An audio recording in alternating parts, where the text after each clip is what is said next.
Welcome to the Scott Townsend Show, brought to you by Dietzo Man Productions.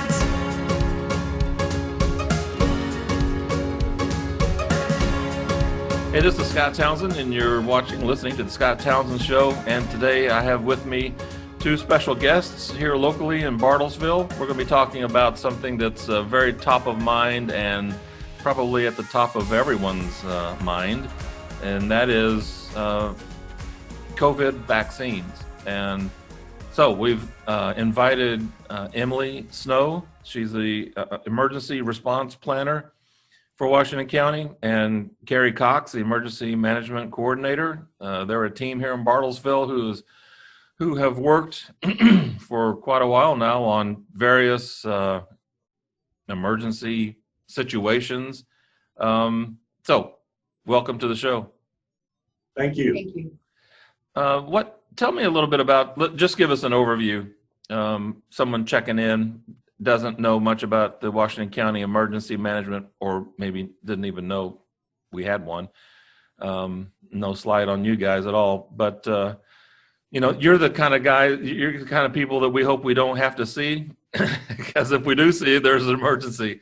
So, but when there is an emergency, you guys do a fantastic job. So tell me a little bit about the Washington County emergency management okay. system. And just a little bit of clarification. Even though Emily and I work together quite a bit, she actually works for the health department, and I work for emergency management for Washington County.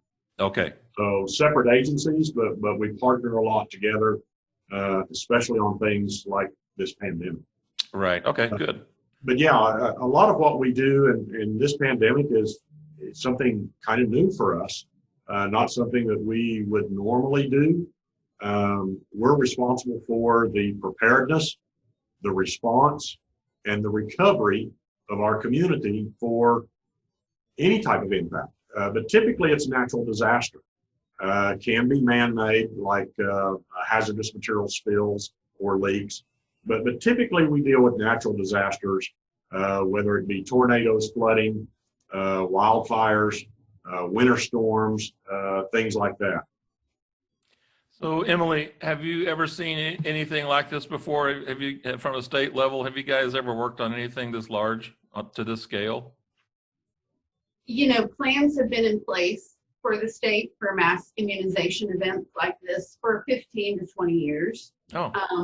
And my role with the State Department of Health has been to build those relationships with all of the areas that would be involved in a response like this. We also provide the training on how to run these operations, and we maintain these plans. We test them every year. We exercise them. It's been a long work in process. All that said, no, I did not anticipate seeing a pandemic in 2020. So it's been quite a challenge. Emily, I know that there are several phases that the vaccine rollout is concerned with. Can you kind of give us an idea of what are these phases, and when can I get my shot? Sure. So there's various phases that have been developed by the State Department of Health in conjunction with the CDC, given the guidelines that we had to work within. There was a lot of time spent trying to figure out who to prioritize over others. And what we came up with, as most people are aware of now, phase one, taking care of all of our long-term care residents and staff, our frontline healthcare workers, our public health staff that's on the front lines, and our EMTs and paramedics, those people who are going to be first on scene to help sick people. We had to get them taken care of first and foremost because we felt like that was the highest risk group. Right. We're currently in the beginning phases of phase two. Okay. And that means that we have now touched the first responders. We've further reached out to our healthcare workers, and we started, I think time gets away from me right now, but I think we started the first week of January with adults 65 and older. So that's where we are right now. And I think it's important for people to realize that that's a big part of our population. You can go on the census data and look at the population in Washington County, and you will find a percentage of the population that is over 65 in Washington County. And I want to say it was close to 20% of the population here is over 65. Yes. That's a lot of people. So I know people are frustrated that they can't just get an appointment tomorrow, and sometimes it takes a lot of work to get an appointment, but we're going as fast as we can. And after this week, we should have close to 20% of our over 65 population vaccinated in Washington County.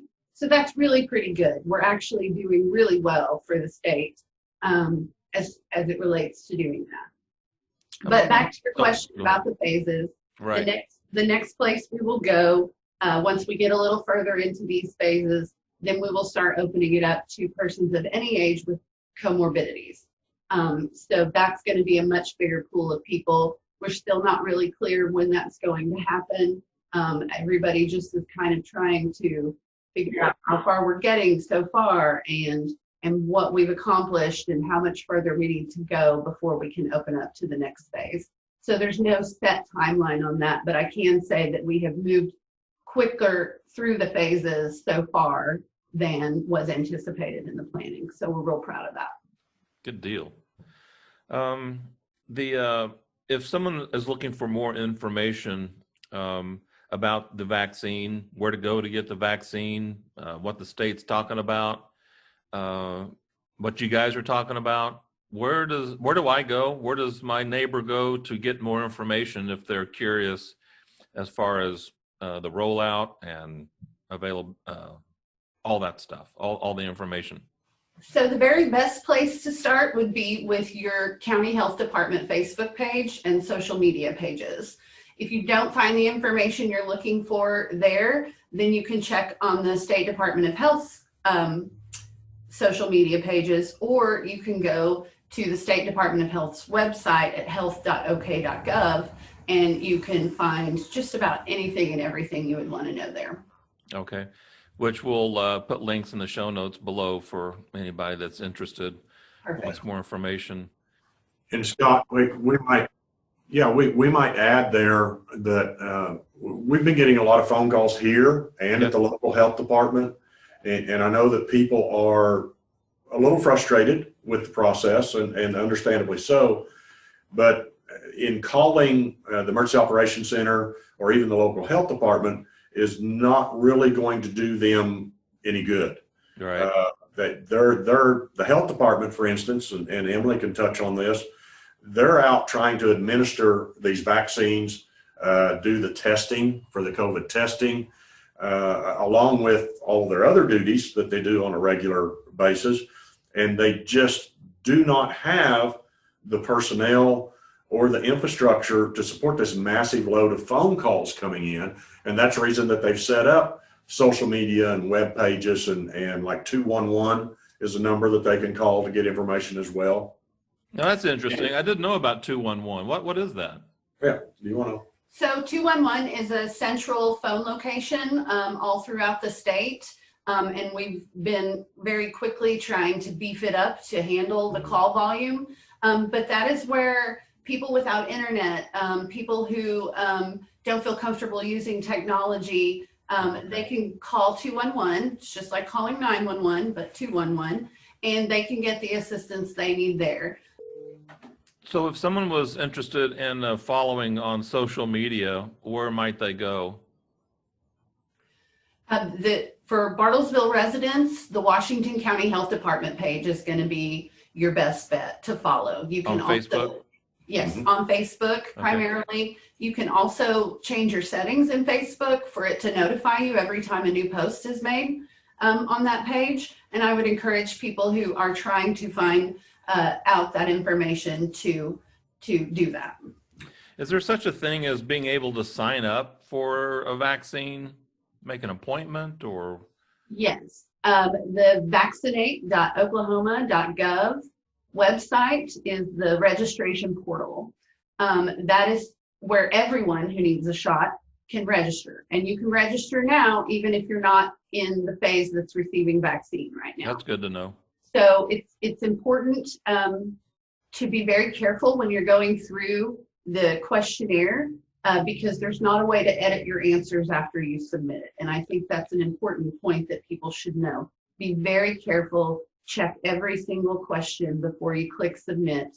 And then you will get a confirmation email that you have registered, and it will let you know what phase you are in based upon how you answered those questions. And once you become eligible to schedule, you'll get another email with a link to the scheduler where you can set your search radius as far as you're willing to go to find a shot, and you can schedule through the portal that way. Schedules are loaded sometimes daily, but usually every Thursday morning, new schedules for the upcoming week are released. I encourage everyone to check the link daily just to see. Many times you're going to find that the appointments are already full, and we understand that, but we're going as fast as we can with the limited supply that we have, and you just have to be diligent. And Emily, I think that's a really good point. You know, some of the questions that we fielded here with the phone calls, people are wanting to know, how will they get notified? So knowing that Thursday is kind of the schedule for those to be uploaded. And also another question that we get a lot on the phone calls here are when people register on that portal, then they wind up calling here because they want to know how they're going to get notified and when they're going to get notified. How quickly does that email come in? Does it come out right after they register? It hasn't been coming out right after you register. It's been taking up to 48 hours just because the system is so overloaded. And what the system is doing is it's getting so many registrations at one time as it bundles those confirmation emails into one group and sends them out every hour. I think it's also important to talk about the cadence of how the scheduling system works. We at the local health departments are notified usually late Tuesday afternoon, sometimes Wednesday morning, of what our vaccine allotment will be for the next week. And at that point, we set our schedules, build them out in the system, and they're usually released by Thursday morning for the upcoming week. We know that this has been a point of frustration for people because they want to be able to see 3 weeks out and know what appointments are available. But that's just not a possibility for us right now because vaccine supply is so limited. And that's just kind of the timeline we're having to work in. So if you think about it, we know by Wednesday what our vaccine supply is going to be. And that leaves us really 2 to 3 business days to put our plan together for the next week, build the schedules, get them set, get our staffing available to get out into the counties the next week to make those shots available. So it's really a pretty remarkable turnaround time for the task that we're trying to do. Right. So let me see if I have this right. I go online and I answer the questions. I go to vaccinate, whatever you said there earlier. Correct. I sign up. I'm going to get an email, a couple of days. Is that right? Confirmation? Sometimes it's faster, but I would give it up to 48 hours. Okay. And then that doesn't tell me when I'm going to get the shot. It just tells me that I'm in the system. Tells you that you've successfully registered, and it should also tell you if you are eligible to schedule now or if you're going to be put into a later phase. It will tell you that as well.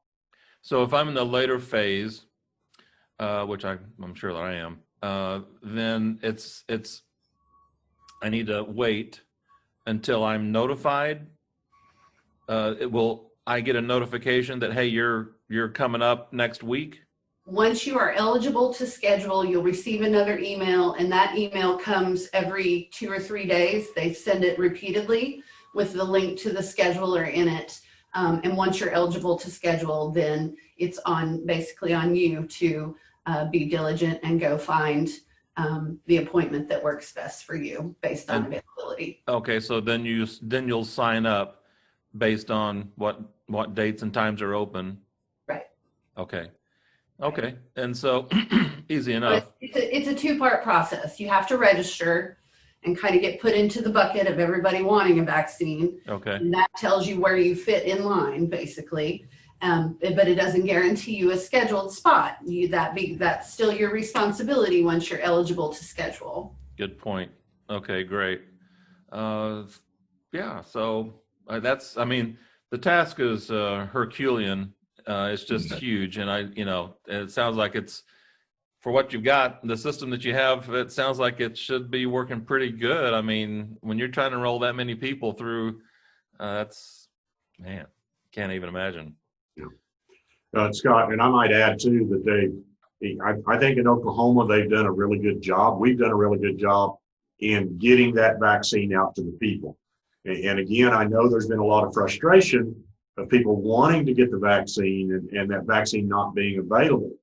But I can tell you that unlike what's been rumored in some other states, when Oklahoma receives vaccine from the CDC, that vaccine is going directly out to the people as quickly as it possibly can. They're not holding vaccine back. It's not. They're not waiting to give those shots. Those shots are scheduled, and people are filling those appointments, and the shots are going out there to the people as quickly as they can get them processed. Okay, good deal. I think another important point to make here is that, if you would like to get involved in this vaccination effort, we need as many volunteers as we can get, especially if you have a medical background or any type of licensure that you still maintain or that you can maybe get reinstated. And the very best place to do that is through the Medical Reserve Corps, or we refer to it as OKMRC. So everyone can go to okmrc.org and sign up to volunteer, even if you can just hold a clipboard and write things down. We need every type of role available. If you have medical training or medical licensure, even better. So now is the time to sign up. You have to do a basic online orientation, and you have to submit to a background check.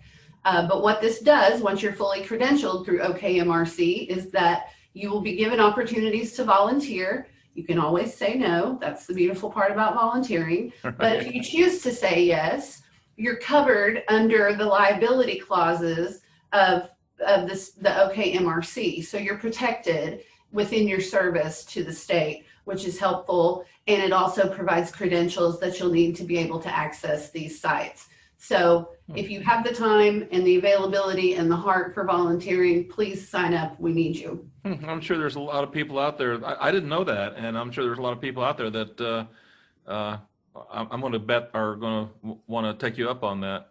I hope so. The last question that I have here is, and I don't know if you can we talk about where to go to get vaccines here in Washington County once I have an appointment?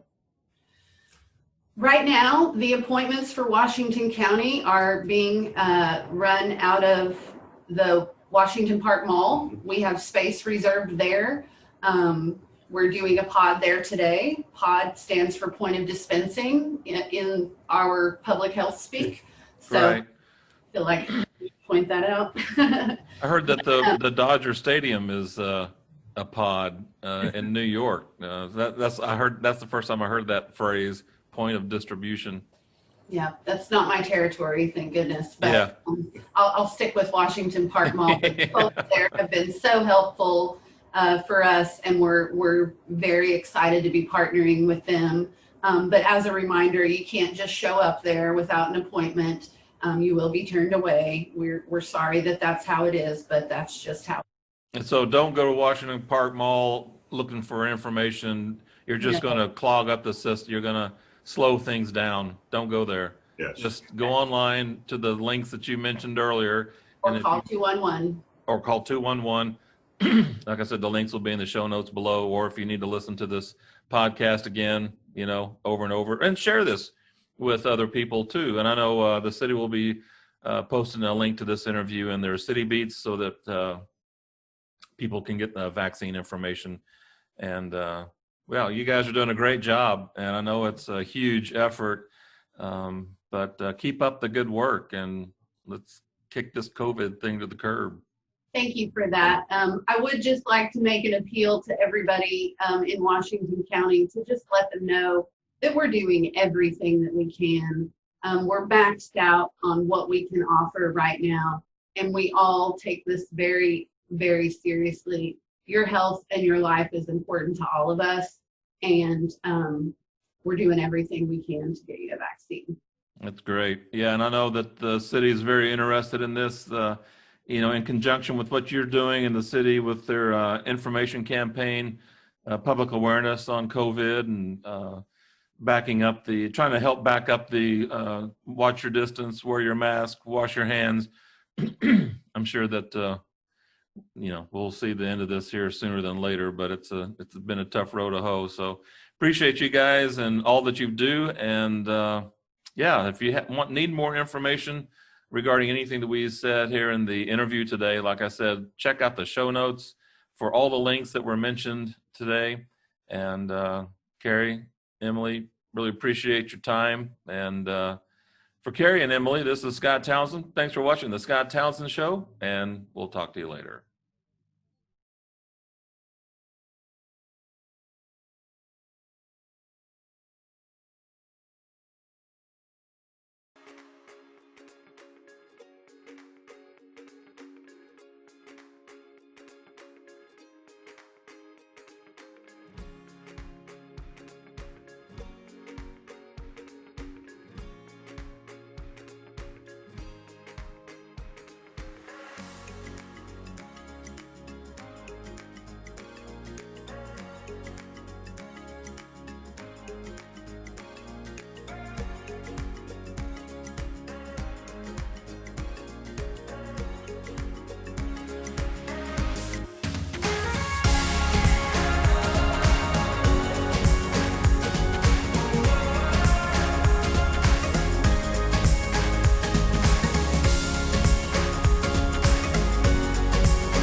The Scott Townsend Show is a Dietzo Man production.